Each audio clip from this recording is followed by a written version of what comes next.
Josh had a rant saved up, so I want to hear this rant. So let's in that aspect is Go on. Go. I don't know. I mean, what was it? What's the word I'm looking for here? Josh, I'm watching you this entire time try to pick like a hair out of your microphone. What the heck is going on over there? It was a hair. What? How do you get a hair stuck in your microphone? I don't know.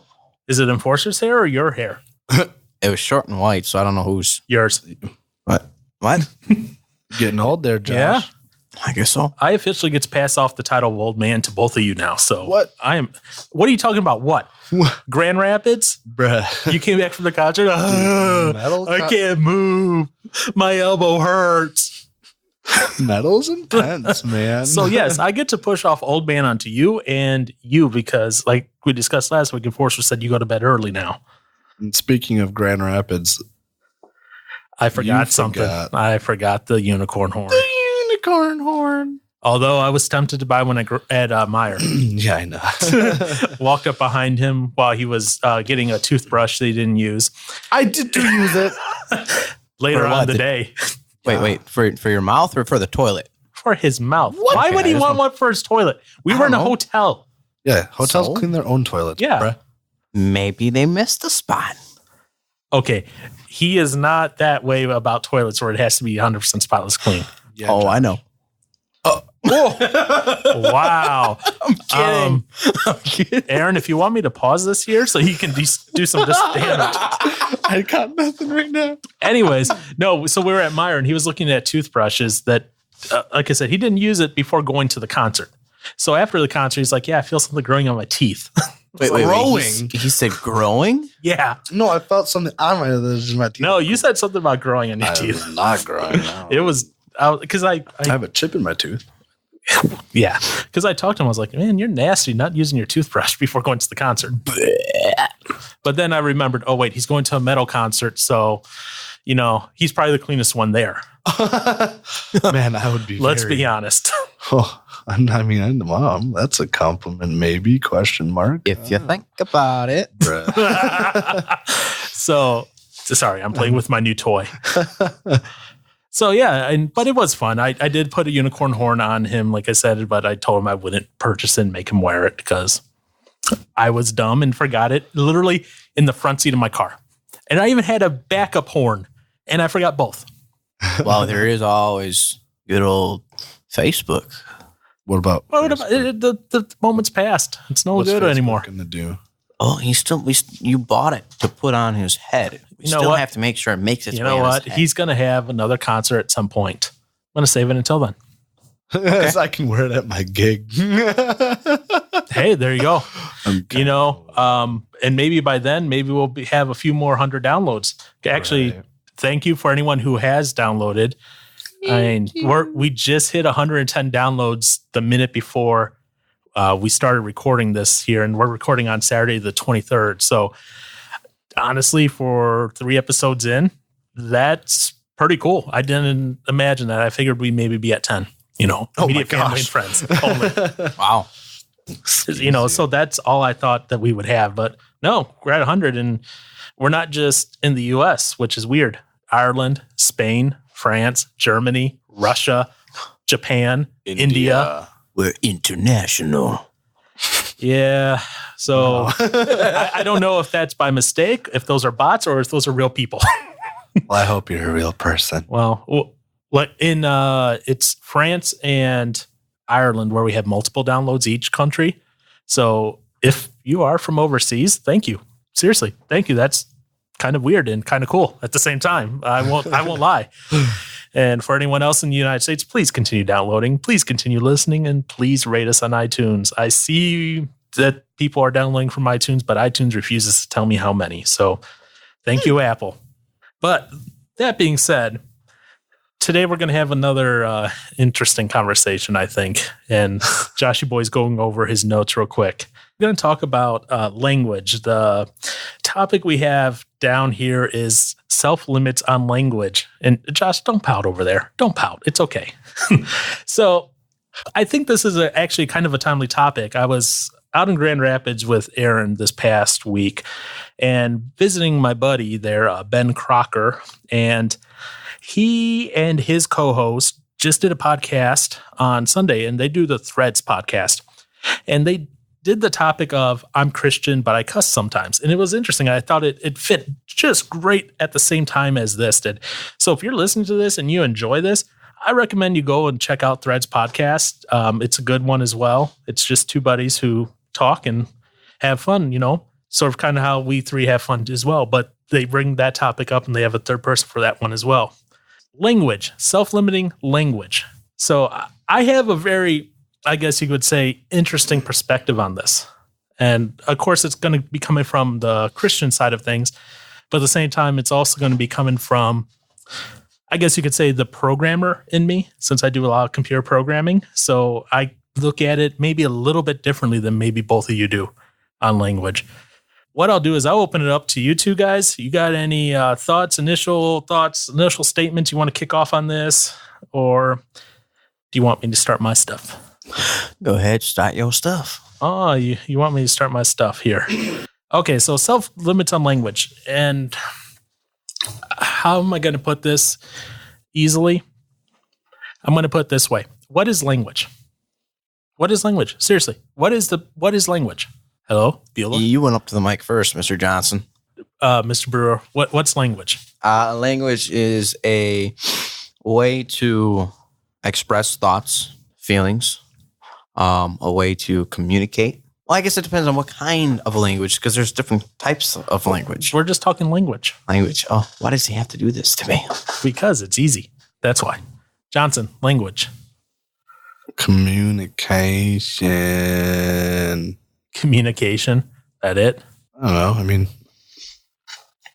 and see, I guess this is maybe where. What are you thinking about language? And I see this is maybe where my background's a little bit different, where I think of things. So, like when you think of computer language, let's look at that, right? A computer language is a series of symbols, and those symbols brought together logically make sense. Like ones and zeros? Not necessarily even ones and zeros. We're talking plus, minus, 0, 9. A, $, any of those things. Those symbols are arranged in a way that makes sense. Same thing with, like, let's say English language. It's a series of symbols, in this case, letters, 26 letters in our alphabet, that we bring together to make sense of things. We give meaning to those words based on how those symbols are arranged. Follow along where I'm going here? Mm-hmm. So when I look at it that way, I'm almost looking at it like, okay, if self-limiting, aka, cussing or whatever in language, where is that power of that word coming from? Because obviously, if I'm subscribing to the theory that language is a series of symbols strung together, there's no inherent power behind any words. And I started by blowing up your brains. Great. This is what happens when you let me go first. Brain malfunction.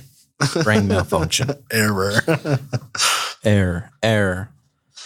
Try putting a try-catch statement in there and you might be able to get out of there. Never mind. I was about to be Makes sense. Makes 100% sense to me. All of you others are like, huh? Computer thing. Again, that's part of the computer language. A series of symbols I can throw around language and I expect things. So that was one of my first thoughts with this. I was going to say there's also there's the digital world. Computer programming language. Yeah. And there's the physical, spoken and written. And then there's another form of physical where it's body too. Yeah, body language. But when and at least in my head, when it all comes down, it all translates down to that it's a series of symbols or gestures in a row that we give meaning to. And where does that meaning come from? Whatever you put behind it, isn't it? Yeah, but what dictates that meaning? Society and culture. True. And because one society and culture, certain words may be unoffensive in one culture, but completely offensive in another. Or one hand motion might be completely innocent in one. And what was it? Now, this is what I've been told by people, but peace sign in America, is, it's innocent, represents peace. But when you go overseas to the Middle East and certain parts over there, the peace sign is like giving the middle finger. So our soldiers would be over there doing peace and they'd be perceiving it as the middle finger. So. Oh, there's that. There's also, okay, I'm going to ask you this. And if you read the notes, you'd know this. What word? It's a word that starts with F. Okay? It's not the F word you're thinking of. Johnson, I see you laughing over there. It's not the F word that you're thinking of, but over in Britain, actually, and this is a very common word that we say over here. Well, parents might say it more than anything. Normally, like, I'm not going to say that word, but like parents may have to their kids when the kid's in trouble or something. But to us over in America, it's very common. It's nothing wrong with it. But over on the British side of the pond, there, if you call it that, it's like a slang term for the female anatomy. What? You don't know? So the word is fanny. Fanny. Fanny. Like a fanny pack? Or a fanny, like your bottom, your butt, like, like that's what I said. Normally, like a parent would say that to like their kid. Bring your fanny over here so I can smack it? Yeah. And over there, it's deemed as something. It means the female. That's weird. Yeah. So, culturally, even there's differences, Is it considering that I say we all, but our country originated from Great Britain. Yeah. Here's another one that's kind of is seen as a little obscene over in Europe, or not Europe, Britain. Pants. Wait, what? Pants. Pants. P-A-N-T-S. Yeah. Pants. What's wrong with pants? What do they mean over in Britain? Oh, no. The male anatomy? No. Oh. Put your pants on. Whoa. How does that work? How does that work there, Brewer? I don't know how you would take them off. So this phrase would be considered a little offensive. Excuse me, I can't help admire your pants. Where did you get them from? But what? Because pants over there mean like their undergarments, their underwear. What? Pantalones. They use like as their jeans and that. It's trousers. Trousers. Just like the whole soda and pop deal here in the States. All right. Water fountain or a bubbler. Why is that offensive? I like your pants. I mean, I like your underwear. I mean, it's like you walk up to a girl. I like your bra and your underwear. Whoa, what? Wow, why you? Yeah, I mean, I can see where it's Man. So, another example, bugger. Bugger. Yeah. Mugger. Bugger. Bugger. Aaron's a bugger. I don't know about that one. Uh-oh. Actually, I know he's not. Uh-oh. What does it mean? You got to guess, Aaron? I don't know. Over here, we use it all the time. But over there, it's an archaic slang word for a homosexual man. A bugger? Yeah. Sure, Aaron's not a bugger. I'm sure. What? So I always figured a bugger was just like, I don't know, like just an annoying person. That's how we use it over here in America. But over in Britain, that's how they know it as. Why does it all have to be different? This hurts. And actually, that those words I just brought up, and there's a couple more in there. Like one we know what it means, so I won't even go over it. But like one, you go like that kid has a lot of spunk. A lot of spunk. But over there, that means semen. Really? Yeah. So that's interesting. And this was an article brought that I found. It was from BBC America. So, it was, a BBC America saying, hey, look, these are some words that maybe some American tourists will say that don't exactly mean the same thing over here. Right. Or it's also, if you're going to Britain from America, maybe be careful. Because I was reading an article where there was, it was going on. It was about this English couple driving a pastor from America. And, you know, it was the pastor and his wife, and they're driving, and they get to the house where they're staying at, where the English host is hosting them. And, you know, the English host goes, "Can I talk to you, pastor, for a moment?" He's like, "Yeah, sure. What's up?" He's like, "I don't appreciate you and your wife using the F word in my car." And the pastor's like, "Wait, what? I didn't swear." And they were using the word fanny. Oh. And it was just so vulgar to them. That's wild. Again, coming down to that whole concept of language is culturally sensitive. Yeah. Which is then coming back to where, like I said, where I look at it, where language is a series of symbols that are brought together to give meaning to it. Mm. It makes sense to me in that way. Boy, we really need Paul for these podcasts. You and I would have no substance. Besides being weird, stupid, funny. Wow, now I'm depressed about my life. Thanks. I'm just kidding. So, wow. I'm going to kick you in the fanny. Better hope this doesn't reach Great Britain. I don't like that Aaron guy. Oh, yeah, we might have to label it as explicit over in Great Britain now. Oh, no. Shoot. Okay, well, okay, so Gotta check every country. Talking of explicit, Yeah. what does explicit, what did it originally mean? Don't remember. Don't look at the notes. I'm not looking at it. I don't know. I never really thought of that. I pulled this up from Webster Dictionary. Uh-oh. So Webster. there's two different ways. You can think of it as like a noun or an adjective. So as a noun, an expletive is a syllable, word, or phrase inserted to fill a vacancy without adding to the sense of the word or phrase. In other words, it's just there to fill space. Yeah. That makes sense. You know, That's what explicit. That's what is explicit. Or it's an exclamatory word or phrase. They also say it's one that serves to fill out or as a filling. If you're using it as an adjective, it means serving to fill up.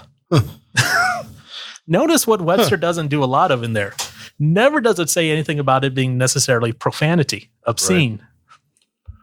Offensive language. Originally, Or to adult, yeah. explicit language was just used to fill up. Like when someone was like, maybe, you know, Josh trying to do his little rant and forgetting what he wanted to say there at the beginning, and he just sat there and go, da, da, da, da, da, da, da, da. He might throw a few F-bombs in there to make it sound like there's actually something content coming. The Smothers Brothers. Okay.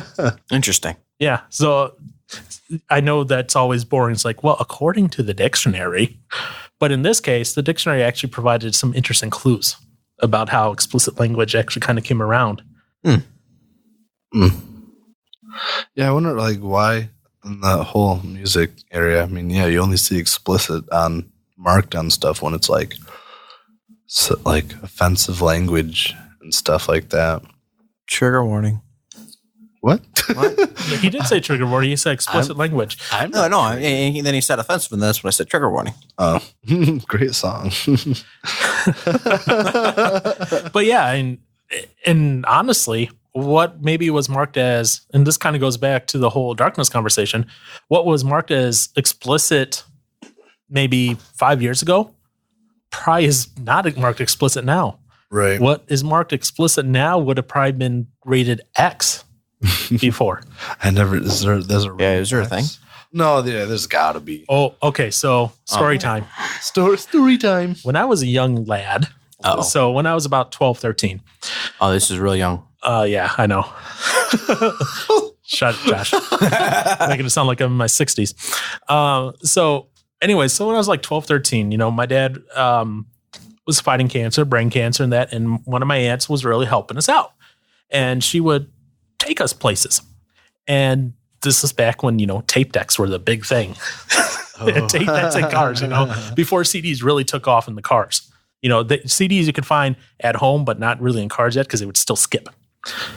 Anyway, so she would had this one cassette. I don't know the artist, but I remember the first 10 seconds of it because she'd pop it in after rewound and goes, "This cassette is rated X for sexually suggestive material." What? And then it kicked in, and yeah. What? But nowadays, guess what? That would be on the pop station. Yes, it would be. Just there. Yeah. There'd be no warning ahead of time. Nope. That's wow. My goodness. Yeah. So I remember that being, from growing up, that they actually used to bark that on X rating on cassette music. How times have changed. Yeah. But that comes back down to language is around culturally a lot of things, how we do. And it changes with us over time. Right. And one of the things I came up that I found was interesting. So George Carlin, you know who he is? Comedian? Famous comedian? You don't know who George Carlin is? No. Nope. I feel sad and alone here now. Dude, I was listening to the Smothers Brothers for comedy. I know. Okay, I'm an old man. I know. And Smothers Brothers are older than George Carlin, although Carlin's dead. Oh. Anyways, so in 1972, he did a famous. I'm actually surprised you guys haven't heard of this. He did a famous comedy bit. It was called "The 7 Words That You Cannot Speak on Television." So, it was the 7 words that could not be said on television. Whatever. Of those 7, only in this article is from 2014. Only 3 today are not available to be used on television. That's wild. Yeah, I did see that in your notes. Yeah. I just didn't look up who that was. Oh, I feel old. So what are the 3 words? I honestly didn't look those up. I didn't care to look that up. That's okay. Well, what the heck?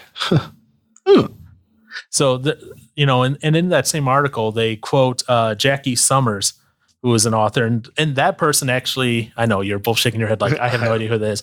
But they actually have the same concept that I do, where language is nothing more than a combination of sounds and letters, aka symbols. That's what language is, and they do not have intrinsic meaning.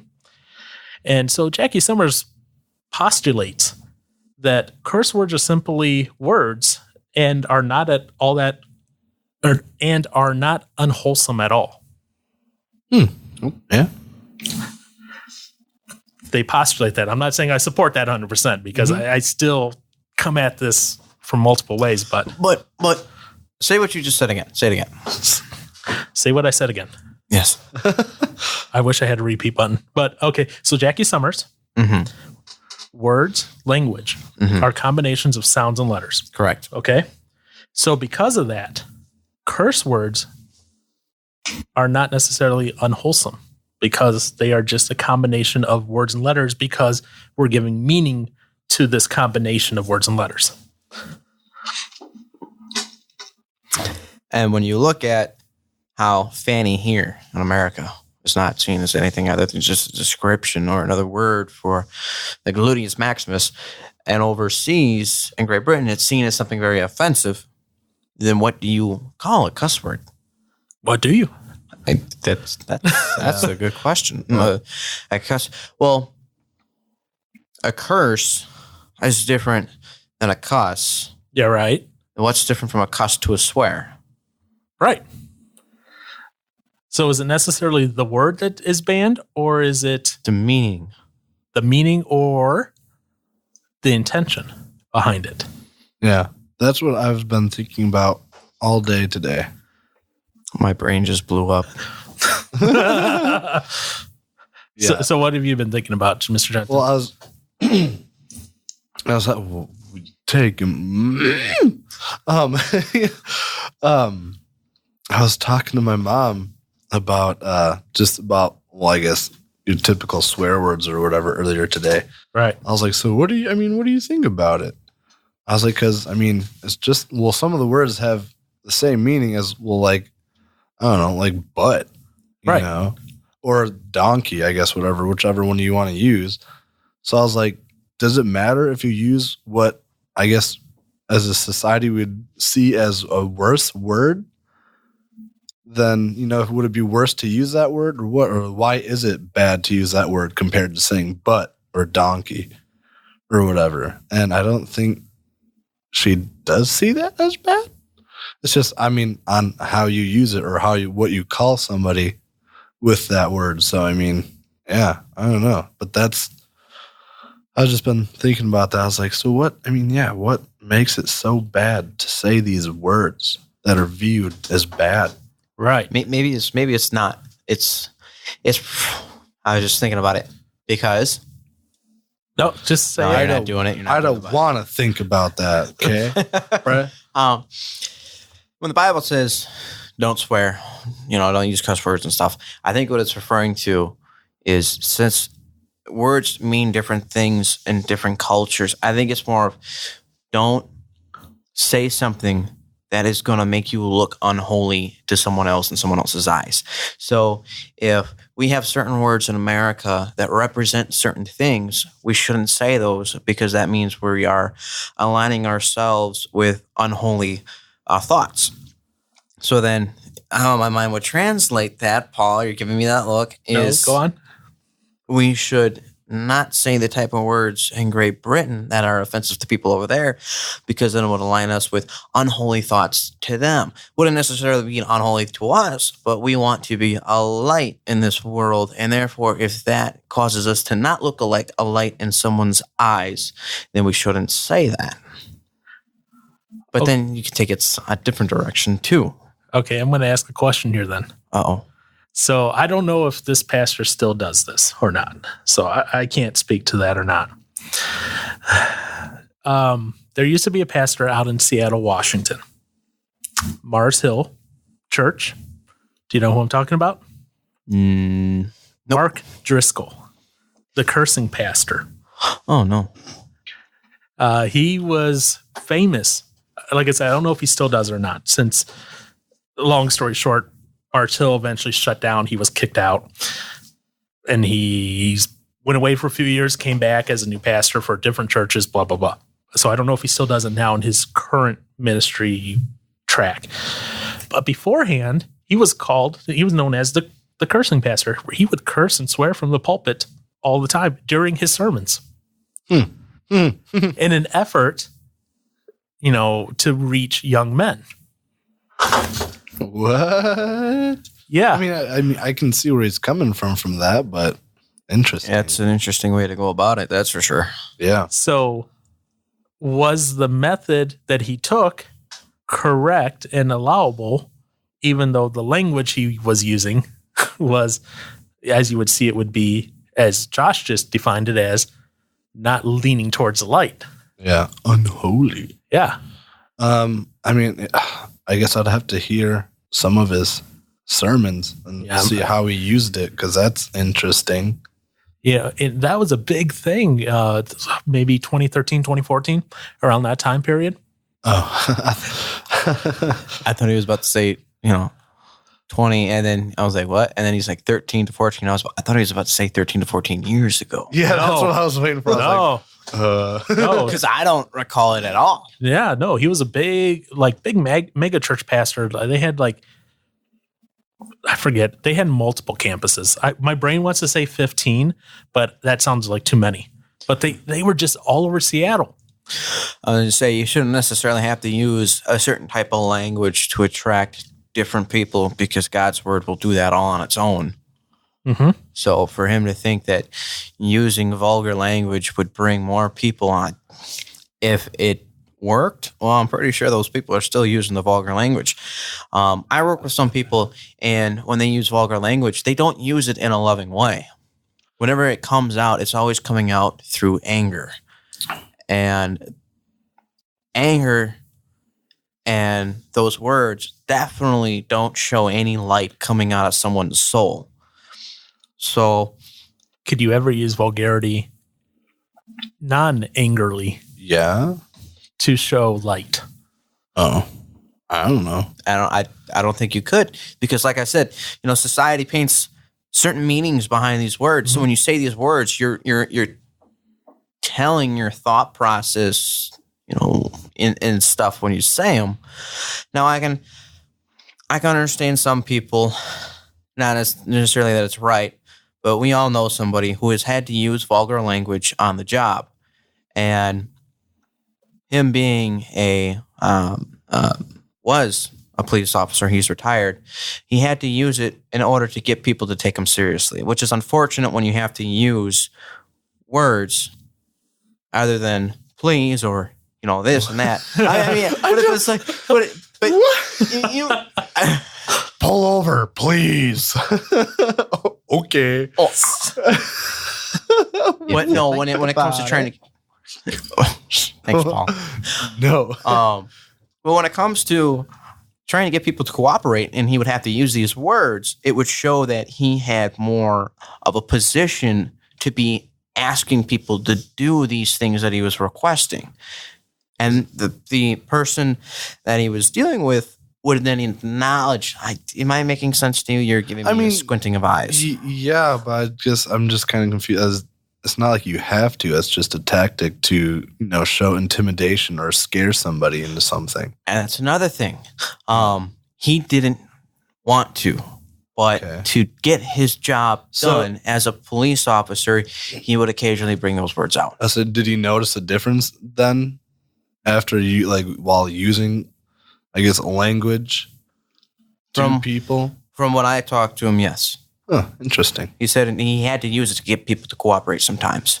Wow. Huh. I've never thought about that before. But again, those words were used in a context of authority and a way to create some level of, you need to understand that I am above you. So, again, authority. Huh. Mm-hmm. Bruh. Creaky creek. Yeah, creaky creek, Josh. No more creaky creek, please. We gotta get some new chairs. Yeah, we do. Gotta get some nice chairs. But yeah, that does really, speak to the point of, is it necessarily the word or the meaning or what you're trying to do behind it? Because personally, for me, ultimately, what it comes down to, when you get beyond the whole what is language question, does it take the Lord's name in vain, basically, one of the commandments? And when I think about that, okay, and I see Aaron's kind of like eyes like, well, what? Like, what's going on? Obviously, you don't have to say, God, whatever, for it to be taking the Lord's name in vain. Sometimes even taking some of those languages and those common cuss and swear words, do it still because of how it is. But this brought up interesting thing I was reading, again, from another article I was reading. Yay, I love to read articles. Where they brought up the idea that we're also guilty of violating the commandment of not taking the Lord's name in vain by just saying, sometimes reflexively going, God bless you. Oh, yeah, I saw that. Yeah, you're not thinking or reflecting on God's holiness at that time. You're just saying, I acknowledge you sneeze. Yeah. Yeah, I don't say God bless you when I hear people sneeze. I know that's fine, but I just say bless you. I know my mother every single time. So when I'm getting over sinuses and I'm just sneezing, sneeze. It's like 5 God bless yous in a row from her. What is she really saying? Oh, you sneezed. Congratulations. Yeah. I had a teacher who was a little weird. He would always say Gesundheit. Yeah. Well, what is that? Gesundheit. Gesundheit? Yeah. What does that mean? I don't know off the top of my head. I'd have to look it up. It's called Google. Let me Google that for you. Okay. But notice, none of those words had any swearing in them. But yet, was that still breaking the spirit behind the law of, don't use God's name in vain? Yeah. That's a good question. True. And by the way, Josh, since I did have to Google that for you, Gesundheit is from the German Gesundheit, literally health. Huh. Aaron, sneeze. Achoo. Health. Thank you. Thank you. I feel better now. So that's what gesundheit means. So. I'm going to say that next time you hear a coworker sneeze, it'd be like health. Like, What? Gesundheit. Yes, gesundheit. Dude. They'll be like, what? It's awesome. I don't know why I'm so excited to do that now. Because you're you, sir. That's why. True. So, and you start looking at some of the language stuff like that, and you just start looking at it a whole different, at least for me, I look at it a whole different way. Like I'm reading some of the notes you wrote in here, Aaron. No, they're good ones. So don't be. Well, yeah, so I didn't have any, I guess, stuff from websites, although I have a couple links in here for stuff, but yeah. No, that's fine. But I think you kind of hit the nail right on the head with one of your phrases here. Uh-oh. It's like people have created their own meaning to the words we know as swear words. Oh, yeah. Yeah. And I was like, look at that. Johnson hit the nail right on the head. Well, I was going to say, I whenever I hear someone use a swear word, a cuss word, it's never in the actual context of what it means. Okay. Yeah. Yeah. Well, so even then, when people use it, they're not using it in its literal form. And I had a buddy in high school, and he goes by the name Mr. Caramel. Aaron knows what I'm talking about now. Yeah. Okay. And he used to drop the F-bomb, and I looked at him, and I was like, sex? And he's like, what? I'm like, well, that's what you said. I mean, yeah. So Yeah. just a problem, for dropping the F-bomb. That's what I did. I had fun with it because I always got a reaction out of him. Did you ever notice that you said it less or no? No, I never noticed. Oh. But thinking back, I don't think I could remember. Oh, no, yeah. But yeah, I don't know. It's for me, like language or like hearing people swear doesn't really bother me. It doesn't bother me either hearing people swear because I hear it all the time at work. Oh, Well, yeah, true. It kind of props at me when I hear somebody go, "Oh yeah, I go to church every Sunday. I got a strong relationship, mother." And you're just like, wait, what? Wow. I almost thought I had to bleep that there. Maybe I'll bleep it just for fun. Yeah, There right. you go. But no, In this episode, I'll Josh just, swears. I'll just sit there and I'll be like, "But you just said you were this, honest." Wow. Every Sunday, got a strong relationship with the Lord, and now you're just dropping cuss and swear words all over the place. Can't make mistakes, Josh. Well, you can make mistakes, but then when you hear them do them daily, especially when they're angry, then it's like, well, I'll say the only time, I guess, that's when it kind of props me. when I hear someone that I don't, when I hear someone swear that I don't normally ever hear swear at all, like for me, that's just like a sign like, something's probably not going well. So like normally, when I think of language, I do think of it as either a very like an angry or some kind sort of being upset thing going on with somebody. Yeah, because most of the time today, people use it as an emotional Response. response. They don't. They use it to show that they're really angry or you must do this now.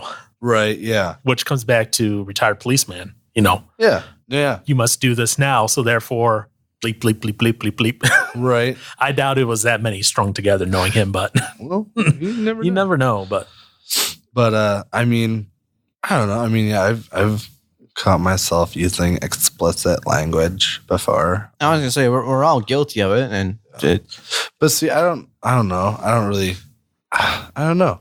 I've been having like this whole thought, like, is it really that bad? and I guess it's I how you use it. See where you're coming from, because you're looking at it as what it actually means. Yes. And then you have other people who look at it and go, well, they don't even care what it means. They just say it because it just flies out of their mouth. And then, what was it? I don't, when you have here we go again. Oh boy. I can add on to the intro. Yes. More material for the intro. Okay, Mario. Okay, Luigi. Wait, I'm the older brother. Here we go. But whenever you have a something that surprises you, or you're just not ready for it, people will tend to catch themselves saying a word. It doesn't necessarily need to be a cuss word. It can be kind of anything. But a lot of people, it is a cuss word. It's just kind of the thing. And I guess the question is, why? Bob Saget. Bob Saget, fart knocker. Oh my God. Christian swear words. Yeah. Fart knocker. Was it Tim Hawkins? Yeah, that's it. That's Tim his Hawkins, name. Christian swear words. Yeah. So I guess the question is, why do those words roll off our tongue? In a moment of surprise, in a moment of sudden, you're just not expected. And it's not like, you get bad news. It's like, something or someone comes barging in the room and they scare you. Why do those words roll off people's tongue more than anything else? Because you hear it a lot. You do hear it a lot. And, when those things happen, something in you just responds. You're not thinking with the logical part of your brain necessarily. The emotional part is responding. And it's going to respond with the easiest and first word that it thinks of that maybe you have used a lot in your vocabulary. I mean, I guess, yeah. So, something you hear a lot, something you use in your vocabulary a lot. Now, let me ask you this question. If a young youth group kid came up to me and says, "Hey, I swear a lot. How do I stop from swearing? It just comes out of my mouth.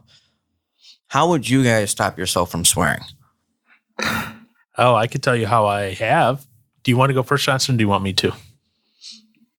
Or do you even have an answer? You go first while I try and know what my answer is. Fair enough. Okay, so like everyone, went through my lovely little time of swearing. Did my mother ever hear me swear? No. Mother never hears. No. That's the most important one right there. Just like I'm sure your mother has never heard you swear, Mr. Johnson. Well. Oh, okay. I wouldn't be surprised if it was at least once. Oh, no, yeah. My parents have heard me swear before. But I remember I was sleeping in the living room on the couch.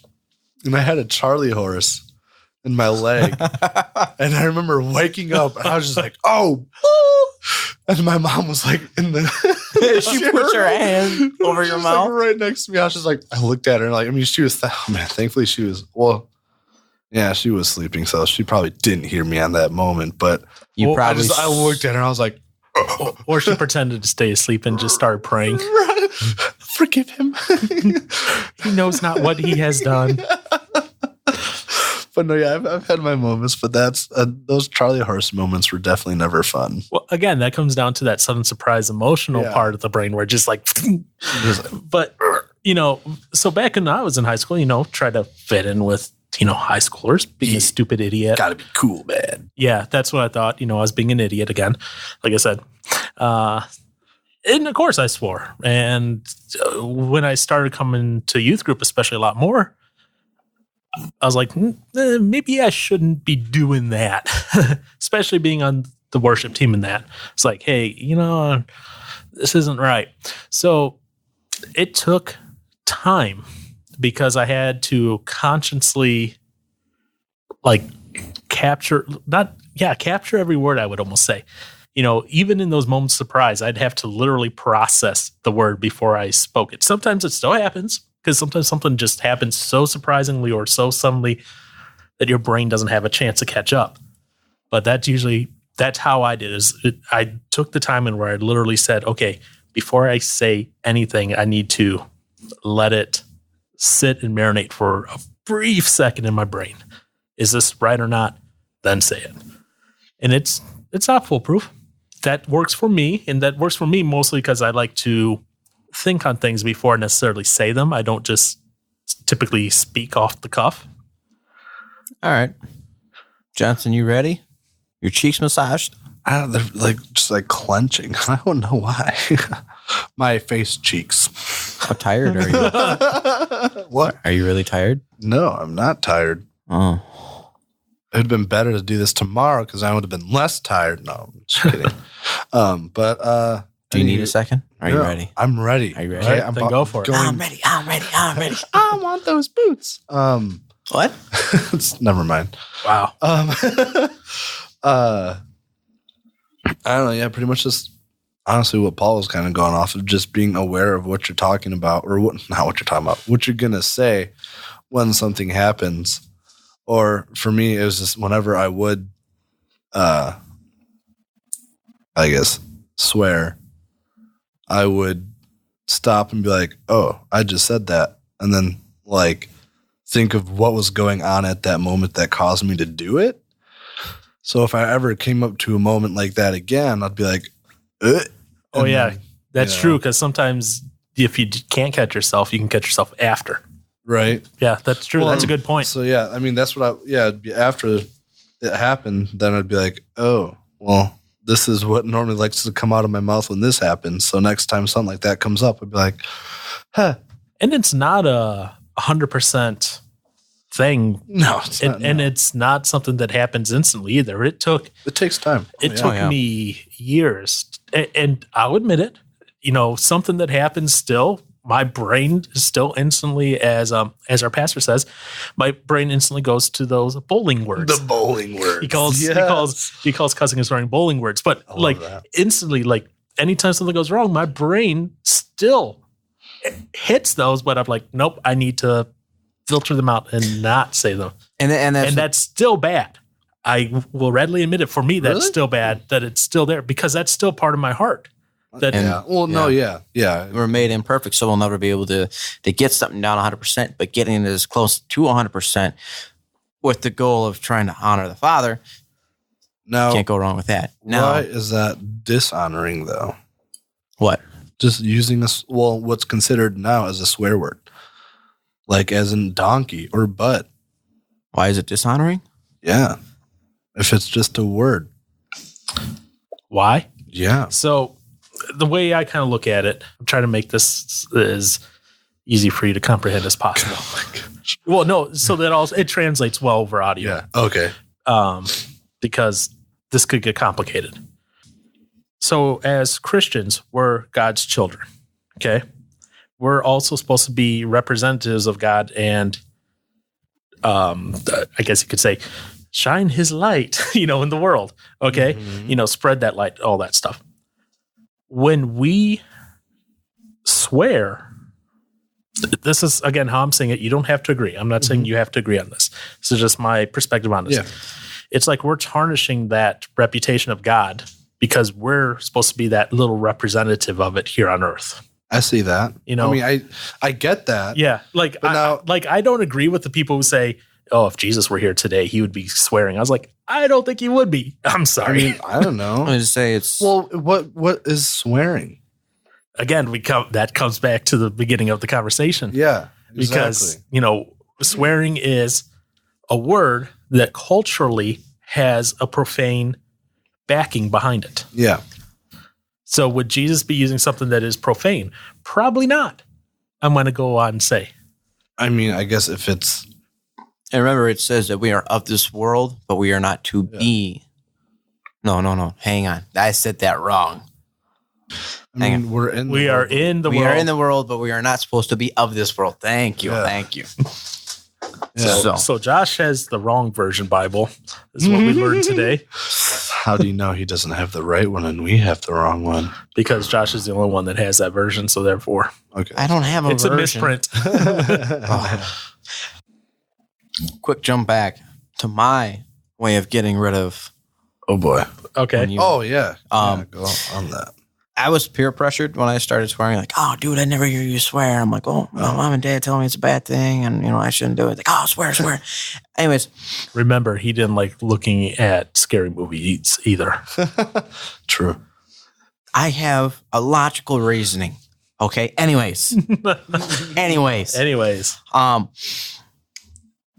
For me, it's found a different word to insert. I first cut off, by swearing, in general, because I know if anything, if you swear in your normal conversations, you're going to swear in your surprises.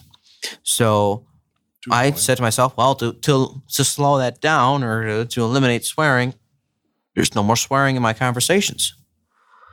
And by doing that, it made it easier for me to kind to filter that word out of my brain. So when I did have the surprises come up, I interjected different words. Crap, frick, Okay. those are the words that I would use. So the swear words don't even filter in.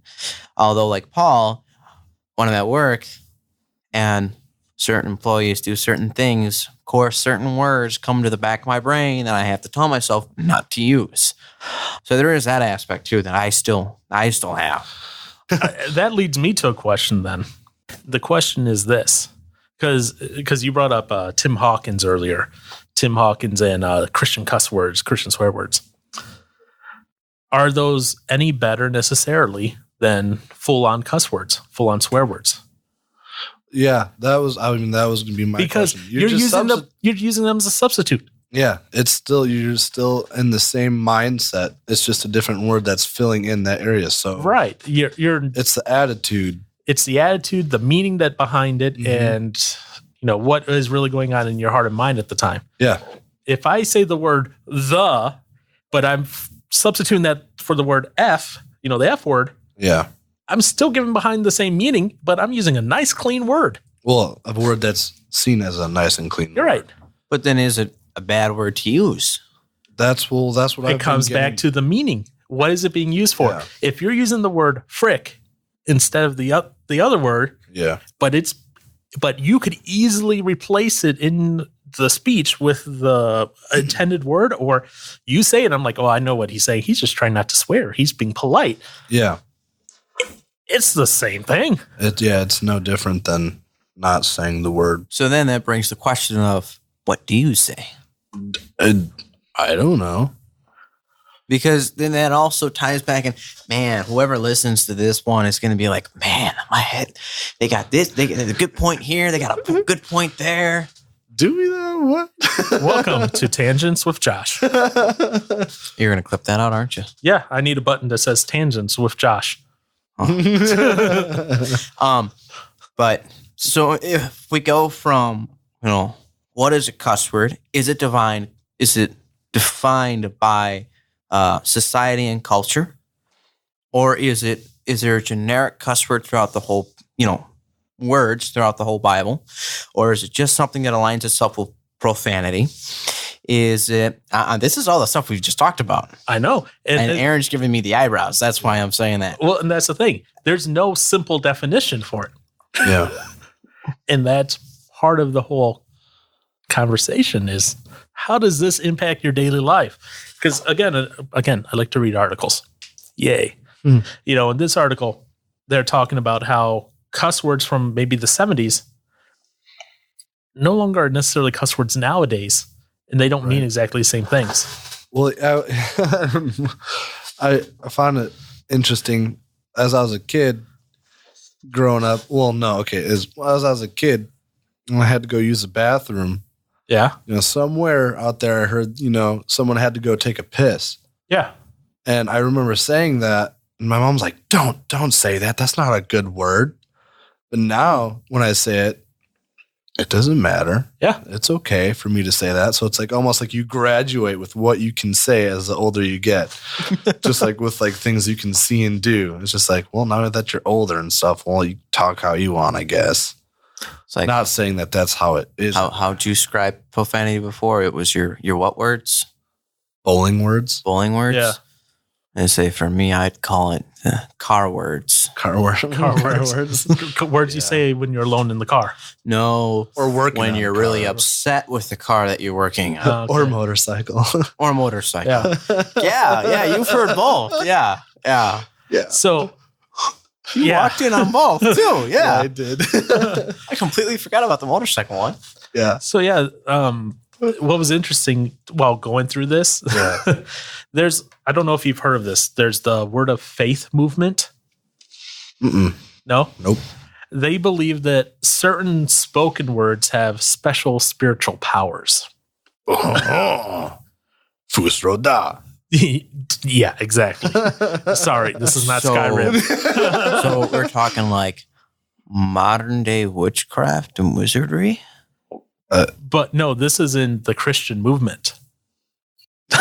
So they believe certain words have spiritual power, special power. Yeah, I've not heard of that. Okay, so I didn't know if you had heard of that or not. So that got me to thinking then, again, I'm adding another item into this wonderful ball of wax here that we've built up with no clear definitive answer. Great. Do we maybe, no, not do we, are we maybe like the Word of Faith people in that we ascribe these cuss words, these swear words, certain powers that they necessarily don't ever have, and we give them too much power maybe in our society? Oh, for real? Man. Wait. So you're saying we take something and we add to it? We're giving something more power. Like we're giving the swear words power. Yeah, are we giving it too much power? Yeah. As Christians? Just in general. In society. Yeah. So I guess the next question is what is the power we're told? When you say we're giving it too much power, what is the power? Are we saying it too much? Just socially. Socially. Like we say, you shouldn't say that in polite society, Or in a public public setting. So that was just something that came up because there's that Word of Faith portion in the Christian religion. They say these special words, whatever they are. I didn't look up these words because I didn't care. Okay. But they're like, these are special. They have special spiritual power. Are we doing the same thing with cuss words? Saying these cuss words, these swear words have special societal power. Right. I don't know. It's just, again, another thing I'm throwing into this ball of wax of thoughts. Right. I'm going to go home with a headache. Are you now? That's unfortunate. Can I add to it some more? Yes, please do. Sweet. Oh, no. So this is from Oxford Dictionaries. So, Oxford University, Oxford Dictionaries. What is... Oxford, yep. What is the... Oxford. Oh, my gosh. Josh? Continue. I need the enforcer here to slap you. No. Okay. Vulgar. That's a word derived from Latin, and it means of the crowd. So vulgar language, of the crowd. That's a Germanic language. That's what's considered improper, right? So basically what they're saying is Wait. So it says, those words that we now call swear words have acquired their power to offend, at least in part, because of a long-term cultural prejudice has taught people to view the French vocabulary of the conquerors as elevated and cultured, and the Germanic vocabulary of the conquered as distasteful and crass. Josh has a completely blank stare at his face now. On that note, guys, we'll be right back after we take some Advil. All right, bye. What? Okay. Dude, Josh all of a sudden just... First thing I was like, wait, do we really have to stop now or what? No, Josh I just gotta decided... take a piss. Hey, don't say that. It's not Josh. a polite word. That's a very Germanic word. Oh my god. No, but for no, you what really need to. Yes. Okay. Well, I'm going to do what Josh does and use substitution. Josh, go drain the lizard.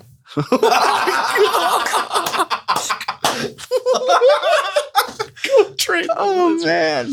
I can't say I've heard that before. No, yeah, I have. What? I've definitely heard that. I've never heard that before.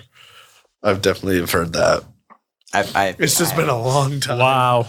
It's been a minute. Go. Run. Now I'm going to eat a donut. No more drinks for Josh. And we're back. Josh has finally gone tinkle over there in the little boy's room. So, see, I use another word substitution there for you, Mr. Brewer. I should have seen that one coming. Yeah, you should have. Yeah, I also thought of saying Josh just went wee wee. Oh my God. Real grown up. Don't use that one again. Don't use that one again. Or did he go boom boom in the toilet? Boom, boom. Dropping Oh, the kids off here's at the one. pool. Whoever, if you guys haven't heard this before, next time you're at work, use it. Especially if you're close to a guy. I just took the Browns to the Super Bowl. Why would See if they understand what you're saying. Why a guy? why a guy and why do I have to be close to them? Yeah. Like close to them like we're good buddies or close to them like physically close, like we share a cubicle. Hey, I got cool. Good buddies. Because are you really going to walk up to somebody and start talking about your poop? I don't do that. I don't Are you going to even- talk to a girl about your poop? No. I don't. I don't even do that with anyone else that I know. Period. Okay, Aaron. What? So we learned something about Josh today. Wait, what do you mean? We learned that Josh's favorite topic at work is to talk about his bowel movements. Yeah. Clever things to say. I am. You brought this on yourself. You brought this on yourself. I did. Okay, as long as you realize that and admit to it. Anyway, we're back again, and So about language about now. Yeah. and Mr. Johnson brought up something interesting while we were. I won't bring up the specific topic. Oh, no. Okay. While we were waiting for Mr. Brewer to finish. Intermission. Let's just call it intermission. Yeah. During the intermission. During intermission, you two had a wonderful discussion. No, it was Brewer's Tinkle intermission. Yes. Yeah. Got to have some kind of title to it. You gonna put a tinkle button on there too? No. No. Oh, okay. You're so extra. Just Aaron, if you think about it. Oh my God, I'm not going to. Nope. No thinking about that one. Okay, Aaron. Anyway, I will mute him and let's have a conversation. Yeah. So like, okay, let's say you say something and you don't have any like bad, intent or meaning behind what you just said, but somebody else views it as bad and sees that, will see something bad out of it. Like, I don't know. What do you do then? I'm assuming you're talking not so much maybe swear words, maybe something. Well, I mean, I guess, yeah. Because swear words, you're going to be able to see the substitution typically. Yeah. Like if you're going along and saying frick. Oh, I know what that substitution is. See, yeah. Or if you're saying because I know you, if you're saying Bob Saget, I know what you're substituting in. Wait, what am I substituting in? I don't know. I'm not going to say it. I don't swear. Come on. Oh, wow. You little pure child. Go on. I was going to say, the substitution, in my mind, is substituting a word, a clean word that doesn't have any profanity tied to it. So if that word doesn't even work as a word to replace a word with profanity, then what word can you use? Because in my mind, I'm not thinking, oh, I'm going to say the F-bomb, so I'm going to throw out there, frick, Again, it comes back to what is an expletive. It's a word that's used to add emotion to the phrase. At least how it's used current culture. Right. In current culture, it's not being used how Webster defines it. So my word was always fudge. I always like to say the word fudge. I've said that too, yeah. Yeah. Yeah, because I started saying it, copycat. Yeah. But anyways, back to your little statement question. Like, this is how I interpret it, okay? And maybe you weren't interpreting it this way, but this is how I'm interpreting it. I'm interpreting it as, what if you say something, and for whatever reason in my head, I think it was like, oh, Johnson just told a dirty joke, and he didn't even realize it. I'm not going to say the word, but I'm thinking in Texas, when we were walking around Texas, and you saw a little sign, and you're like, what is that? And then I literally was like, oh, you poor innocent kid. You don't know what that means. And unfortunately, I knew what that meant, and I had to explain it to you. Yeah. Not going to say the phrase because I don't want to embarrass you. Although certain people know what it is. I don't. So yeah, I know. You'll hear on it after this. All right.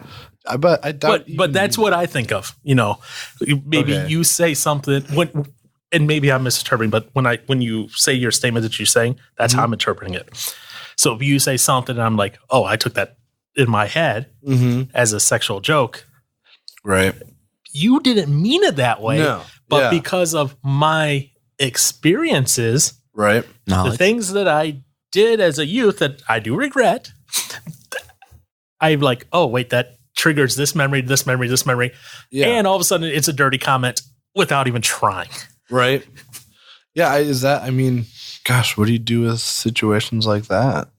I mean, would you just have to be like, hey, is this what you meant about that? I'd be like, no. And then I guess it wouldn't hurt. Well, I mean, It'd clear things up and make sure that everybody's on the same page. Well, yeah. I mean, especially if it's someone I'm close to, I can do that. If it's someone maybe like, I'm walking down the street and I overhear that conversation, I'm not going to go, hey, miss, did you really mean this? That would be creepy. I know. That is when you get pepper sprayed. Or grandma pulls out a 1911. Oh my gosh! Wow, Well, that went escalated quickly. We went from pepper spray to 1911. that's pretty. I mean, gosh, getting shot for your thoughts. Goodness. Oh, thought police. Yeah. I know. That's This kid Mr. over Brewer. here. over You're not there. remembering that? Never mind. Kids were playing the knockout game, Okay, grandma. that's a knockout game. Oh, Okay, I that's know, not- but I was just like, you never know what you could get hit with. That's what I was saying. Yeah. Well, I hope nobody decides to shoot me for being stupid. Well, That would have happened a long time ago. yeah. Yes, it would have. Anywho, but I mean, but that is a valid question. You know, what do you do at that point? If I say something that, again, this comes back to that whole cultural thing. If I go over to another country and say a common phrase, and they take that as an insult, Right. it's the same thing. What if you say something or I say something, and you take it completely the other way because of your own cultural and background and historical settings with those thoughts? It's just so much. It's not a clear black and white issue. No, it is not. There's so much gray in it, which for me kind of sucks. I hate gray. I hate gray. Let me rephrase it. I love gray, the color, hate gray and things like that. Oh, In topic setting. Yeah. That's right. I was thinking this. Nice one, Aaron. Nice. Aaron, thank you. I know my hair is gray. It's okay. My hairline's apparently receding. So Yes, that made me laugh. Is it? I've never noticed. I don't know. I noticed it when we were going to Grand Rapids. I looked over to the side and noticed like how his hairline was going back. Well, I was going to say, it does look a little farther back up there, but Yeah. I've always thought it's just how you swipe your hair so you have no hair that lays down. No. It's like the roots are. I'm gonna have to compare it to older photos. But enough about my receding hairline. Now, Hey, apparently. you're talking about my gray hair. We could talk about your receding hairline. I just want to move on. Yeah, you got a receding hairline potentially too, Mr. Brewer. I mean, You can go bald. Hey, you can have like the monk look, Hey. no. the toilet bowl look. I will shave my head. Oh, if I ever start going like toilet bowl monk look, I'm going bald. You're going Mr. Spick and Span. Spick and span. We all. The only It's- problem is I can't grow a good beard to balance out the bald. Oh, no. Well, I'll look like a cue ball. Wow. anyways. So, wait, where were we? We're talking about you making sexual references and jokes and not realizing it. Yeah. Yeah. So I Probably happens a lot because I don't know a lot. you don't know how many times I sit there and shake my head. I'm like, oh, he doesn't even know what he's saying.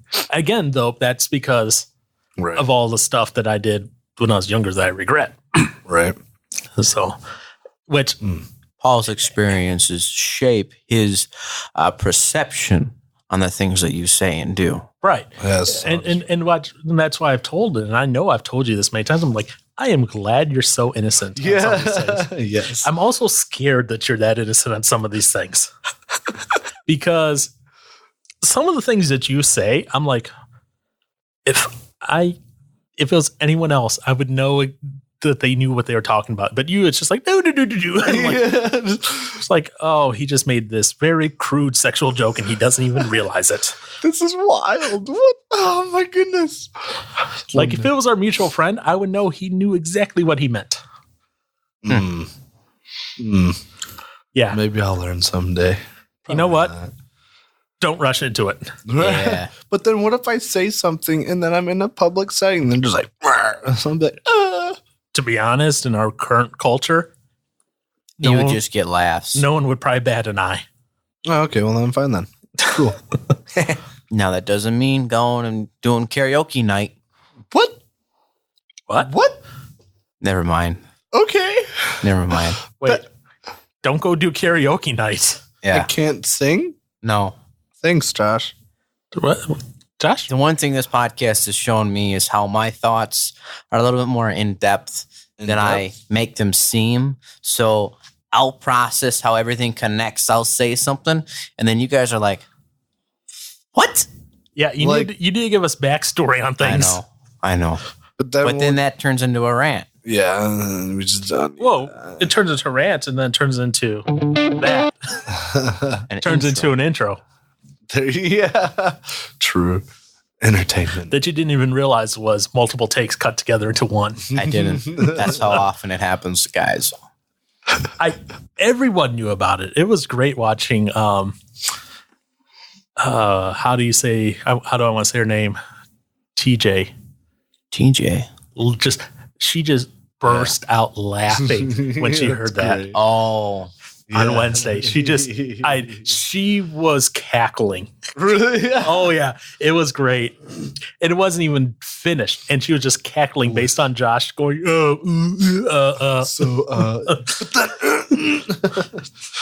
You never did figure out that word, did you?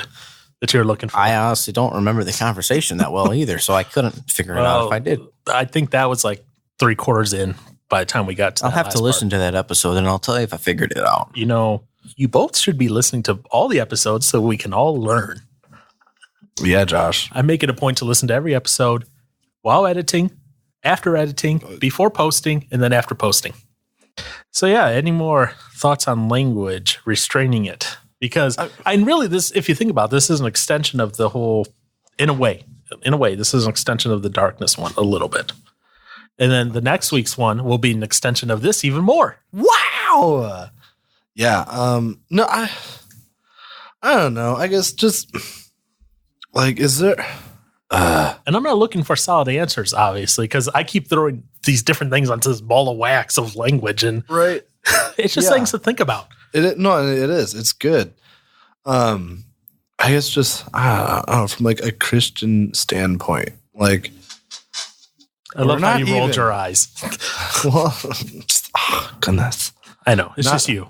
Not even. I guess not even as like for a Christian thing. Yeah. Because like most people see, I guess what we know as our like swear words are bad, Right. So Coming back to that Germanic and French-based language. Yeah. So I guess generally I don't try to use them personally. I mean, yeah, there's the times they come out. But then also like the other thing, I don't know. I guess my other thing with language, I guess, is it's not that I see it as it's bad, but it's just annoying. Like how much it's used. Oh yeah. Oh, yeah. You know, it's like there's no other words that you can think of that would be better to use in this situation than that kind of thing. So it's other than being like, I guess just mean, like just rude or whatever. I mean, I see it more as just annoying. But, go. No, go on.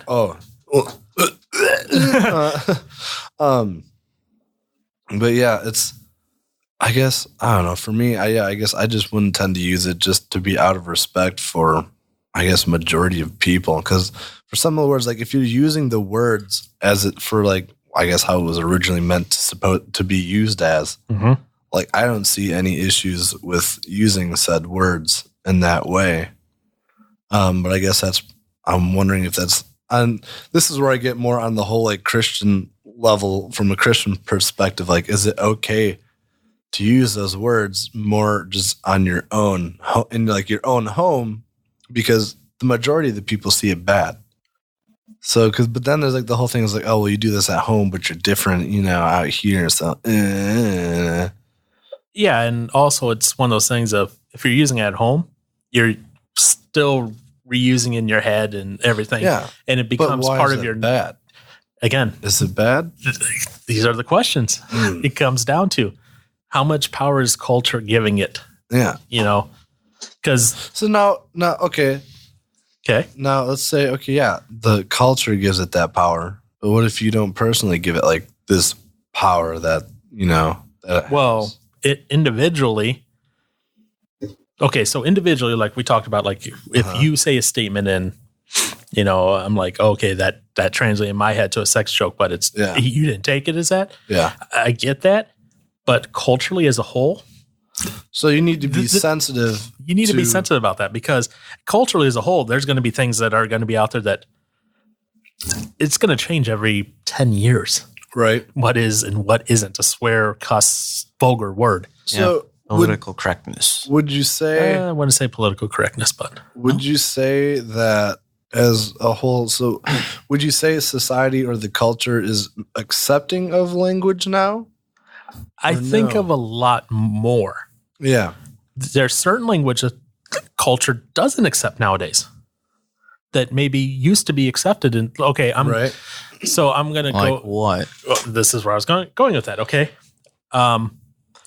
Again, never endorse insulting people, but back in the late 90s, early 2000s, always the joke, I guess you could say, especially in like teens, you're gay, whatever. That was a big joke thing. Okay. Yeah. Now you do that, your career is ruined. Right. Yeah. You're in big trouble now. That went from being a joke safe word to, and I say that in quotes, a joke in quotes, safe-ish word, to now one of the biggest insults because you're potentially insulting someone's lifestyle and how they live and identify. Makes sense. So you have those phrases that come in and out. Again, this article I was reading, they were talking about in the 70s, you would never hear the F word in public. Never. True. And now you hear it everywhere. All over. I mean, really the only place you're not seeing it is over the air news, maybe. Yeah. And that's maybe about it. Everywhere else you're seeing it and hearing it. Yeah, there's, I guess, over like TV and stuff like that, or I guess, I don't know. They still censor that out. They bleep out the mouth even if they're talking. Right. So you can't lip read. Can't see anything. So. But yeah, and so I get what you're saying, but I mean, the culture itself gives these words its power. Yeah. And we ebb and flow and move with that culture as life goes on. So would you say then, you should live your life at home personally the same you would live it, I guess, outside? Like, because there's things you do at home that you wouldn't do in public.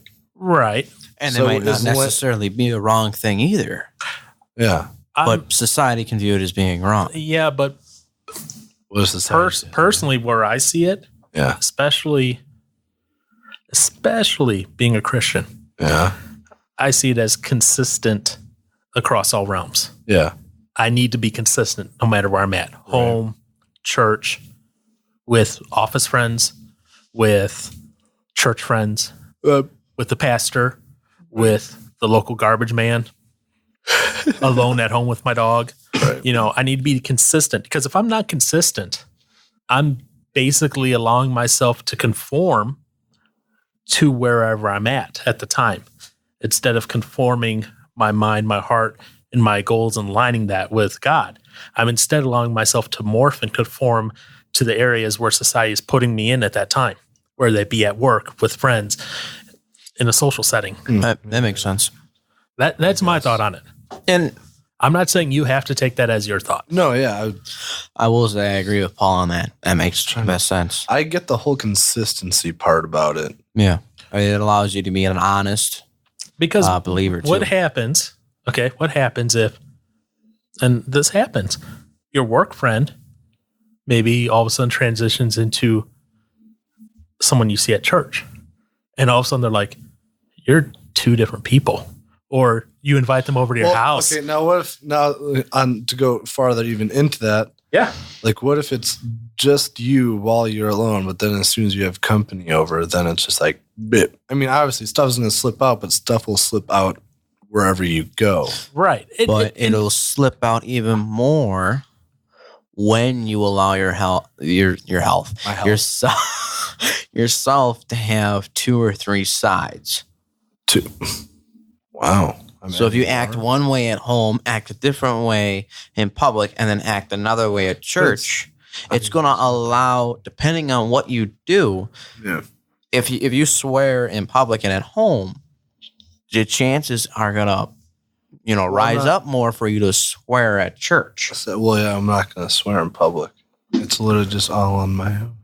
Well, but then why would you swear on your own? If you don't swear in public. Because there's nothing wrong with it to me, to a point. No, it's how it's used. Right. The words themselves mean nothing to me. But now, so if you're by yourself at home and you invite someone over and you find yourself using the words. Okay, yeah. Now, I know you said you would use it by yourself, but not. Right. What I'm saying is, and this is where the consistency comes into place. And this is what I was saying before about swearing. And when you eliminate something completely out of your life, the chances of you going back to that thing are very slim.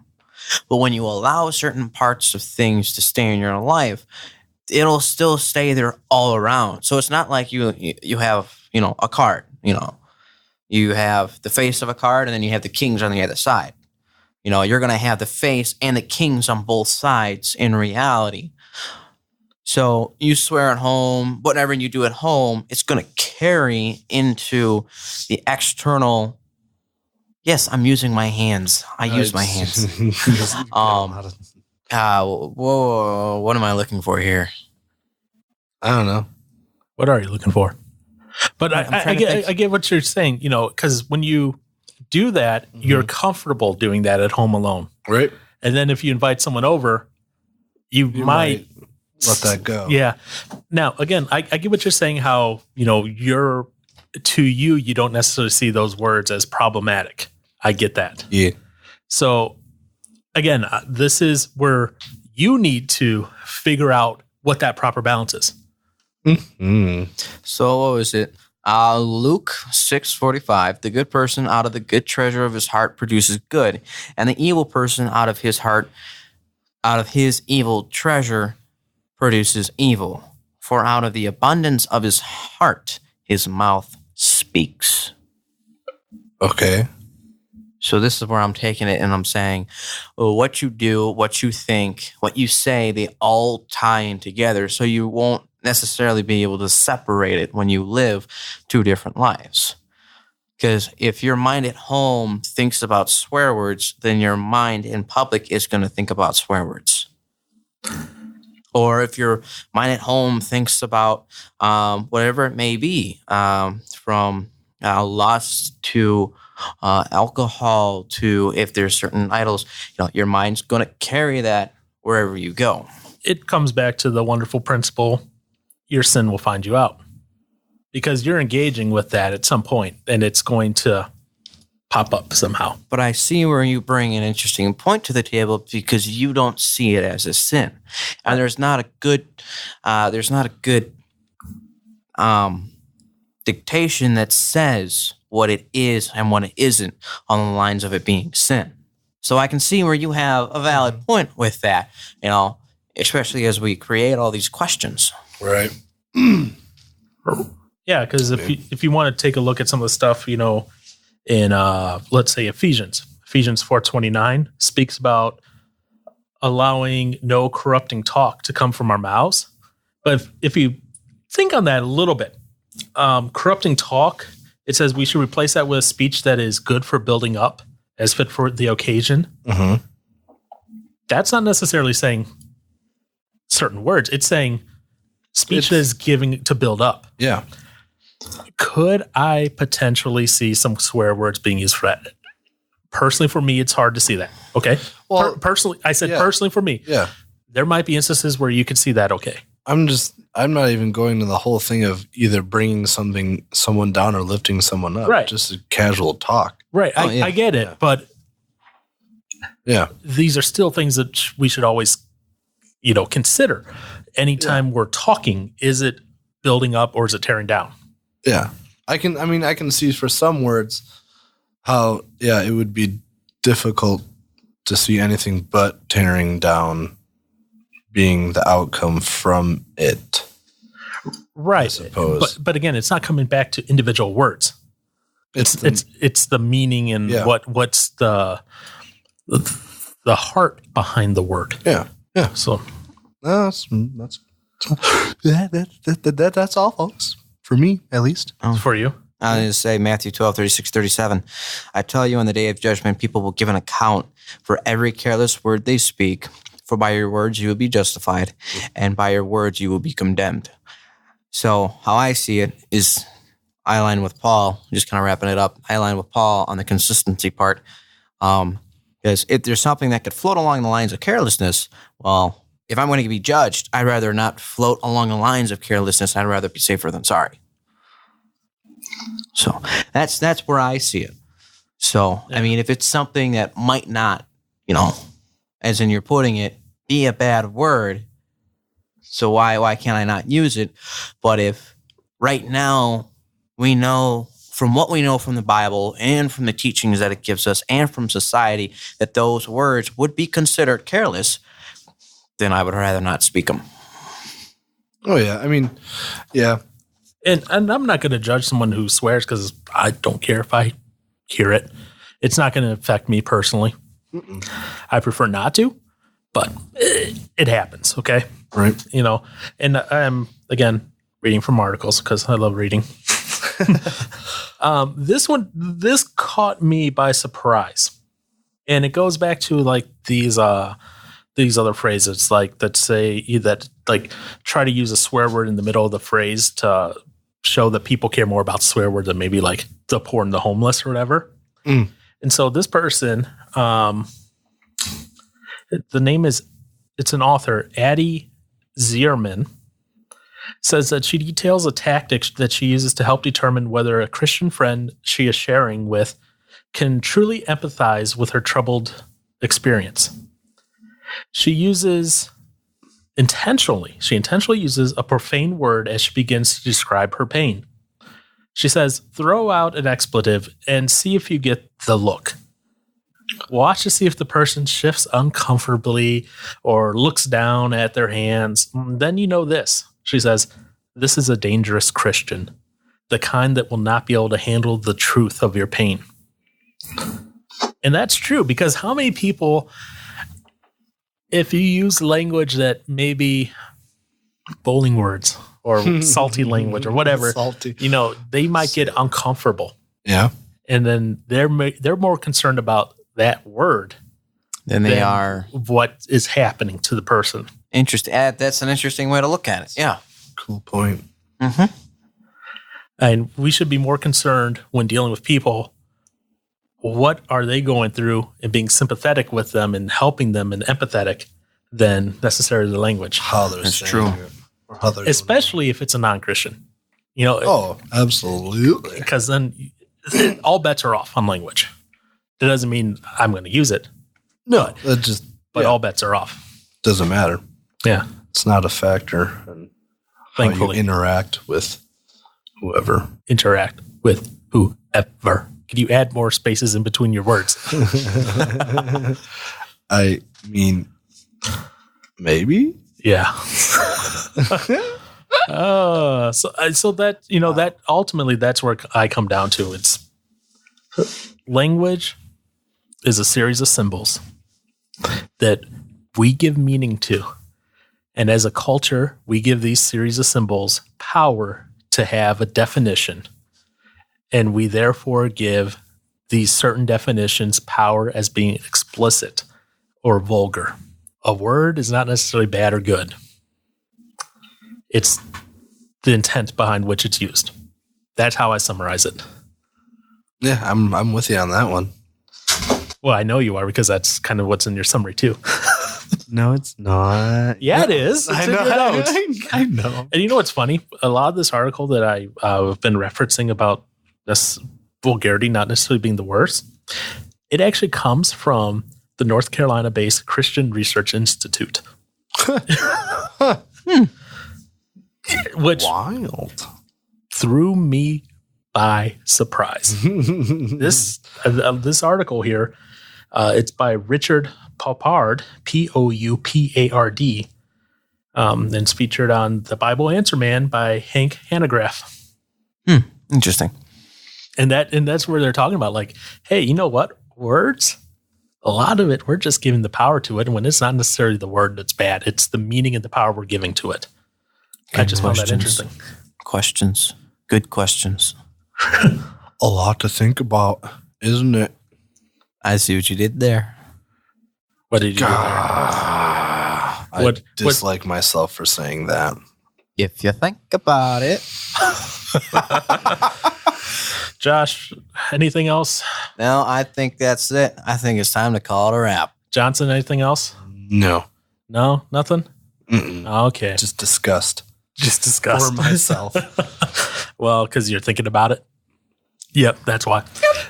So we are, as always, available on Facebook, Spotify, iTunes, Radio Public, SoundCloud, Pocket Casts. Pocket Cast. Although I think I'm going to pull the SoundCloud because we're not even halfway through the month, and we hit the free limit. I don't want to feel like paying for another provider. That's true. So I may pull the SoundCloud one.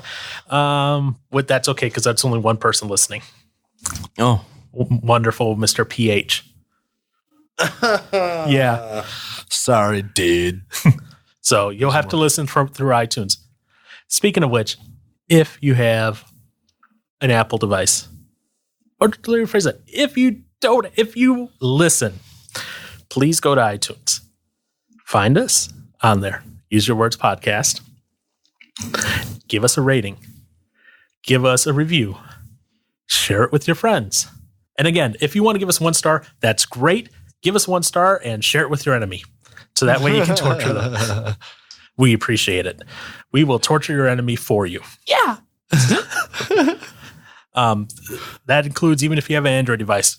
Create an iTunes account because unfortunately, as I was talking about with my buddy over in Grand Rapids, there's no way to leave a rating on Android devices.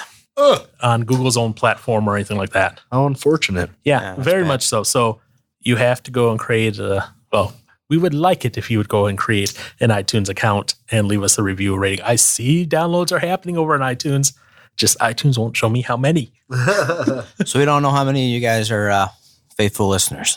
Well, like I explained, iTunes has very weird criteria if they're reported or not. They only report about 50% of the listeners, period, and only if they have up-to-date iOS devices, and only if they have up-to-date iOS software, and only if they opt in to have their stats reported for listening. Okay. So many requirements. So Apple is kind of, because Apple loves privacy, so that's why. So Privacy is nice. yeah, privacy is nice. So yeah, that's it. So please leave us a review, leave us a thing. Email address is uywords@gmail.com. Website is uywords.com. We're on Facebook at Use Your Words Podcast. And Aaron last week finally got me his social media stuff. So that is now public out there on all the social media, on all the show notes. That was like 2 weeks ago. I could have swore it was 2 weeks ago. I probably shouldn't do that. Oh my goodness. You shouldn't swear. Come on. You can do better than that, Aaron. Even you can do better than you. All right, guys. Thanks for listening. We'll see you next time. All right. Bye.